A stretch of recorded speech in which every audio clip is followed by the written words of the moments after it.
नमस्कार, आपण बघत आहात उमेश 24 चॅनल. अमरावतीत सरकारी, निम सरकारी शिक्षक आणि शिक्षकेतर कर्मचाऱ्यांच्या संपाची मोठी घोषणा करण्यात आली आहे. जिल्हा समन्वय समितीच्या वतीने पत्रकार परिषदेत ही माहिती देण्यात आली. राज्यातील सुमारे 17 लाख तर अमरावती जिल्ह्यातील तब्बल 30,000 कर्मचारी मंगळवार 21 एप्रिल 2026 पासून राज्यव्यापी बेमुदत संपावर जाणार आहे. गेल्या 2 वर्षापासून कर्मचाऱ्यांच्या 18 प्रमुख मागण्या प्रलंबित असून शासनाकडून कोणतीही ठोस कारवाई न झाल्यामुळे हा निर्णय घेण्यात आल्याचे समितीने स्पष्ट केले.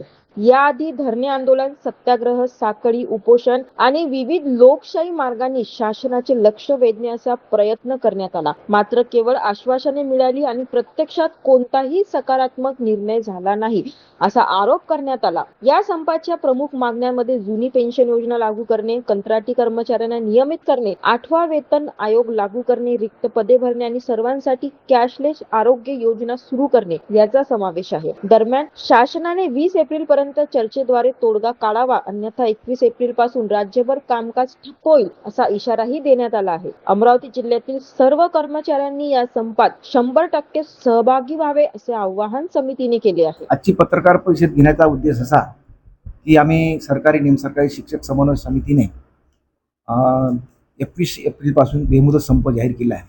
या संपाच्या प्रमुख मागण्या अशा आहेत की मागील शासनाने ज्यावेळेस 14 मार्च ते 20 मार्च 2023 मध्ये संप केला होता, त्या संपाच्या पार्श्वभूमीवर शासनानं जी आपल्याला सुधारित राष्ट्रीय निवृत्ती वेतना लागू केली आहे त्याचा GR सुद्धा 20 सप्टेंबर 2024 ला काढलेला आहे. परंतु प्रत्यक्षात त्याची जी कार्यवाही करायची ती विस्तृतपर्यंत अधिसूचना काढली, त्यामुळे कर्मचारी संभ्रमात आहेत. आज सेवेत कर्मचारी 3-4 प्रकारचे कर्मचारी आहेत. एक NPS धारक आहेत, एक UPS धारक आहेत, एक जुनी पेन्शनवाले आहेत. त्याच्यामुळे कसं आहे की आता 1 नोव्हेंबर 2005 पासून जी अंशदान पेन्शनवर लागली आहे आणि 2015 पासून राष्ट्रीय निवृत्तीवर लागली आहे, तर त्याच्यात संभ्रम निर्माण झाला. कारण कर्मचाऱ्यांना कसं आहे, वृद्धापकाळामध्ये पेन्शन हा आधार असतो. आमची मागणी ज्यावेळेस आम्ही आज 7 दिवस संप केला, त्या 7 दिवस संपामध्ये सुधारित राष्ट्रीय निवृत्ती वेतन योजना, त्यानंतर कुटुंब निवृत्ती वेतना आणि कुटुंब वेतना CRG वर सर्व लाभ आपण मिळवून घेतले. 1 नोव्हेंबर 2005 पूर्वी जे कर्मचारी सेवेत अगोदर जाहिरात करून लागले त्यांना सुद्धा आपण लाभ मिळवून दिला. कंत्राटी कर्मचारी आहेत, रिक्त पद आहेत, अनेक कर्मचाऱ्यांचे प्रश्न आहेत. जवळपास 18 मागण्या घेऊन आम्ही संपात सहभागी होत आहे. आमच्या 18 मागण्यापैकी शासनाने लवकरात लवकर निर्णय घ्यावा अशी आमची मागणी आहे. जर निर्णय घेतला तर उद्यापासूनचा संप आमचा बेमुदत संप अटळ आहे. यामध्ये सर्व कर्मचारी जवळपास राज्यातील 17 लाख कर्मचारी आहेत, अमरावती जिल्ह्यातील 33,000 कर्मचारी सामील होणार आहेत.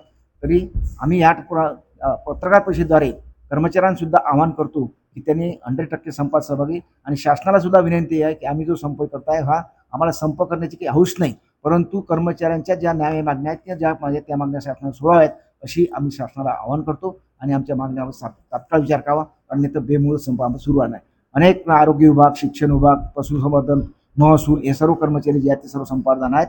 उद्या काम ठप्प जरी झालं ती जबाबदारी आमची नाही राहणार, ती जबाबदारी शासनावर राहील.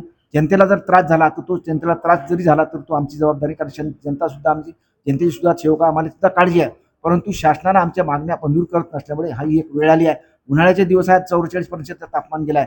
आम्हाला काही हौस नाही संप करण्याची, पण शासनाने तात्काळ दखल घेऊन या संपाची भूमिकेतून चर्चा करावी आणि आमच्या ज्या प्रस्तावित आहेत त्याच्यावर निर्णय घ्यावा अशी विनंती. जय हिंद, जय महाराष्ट्र. माझ्यासोबत अनिल मानकर आहेत, भास्करराव विठे आहेत, त्यांना सुरेश सिरके आहेत, बाळासाहेब तराळ आहेत, PN केदार अशी सर्व मंडळी पत्रकार परिषद घेत आहोत. तरी आपण या पत्रकार परिषदेच्या अनुषंगाने शासनाला विनंती केलीच आहे. आपण सुद्धा याची जास्तीत जास्त प्रसिद्धी अशी विनंती. जय हिंद, जय महाराष्ट्र, जय संघ. अशाच घडामोडीसाठी बघत राहा उमेश 24.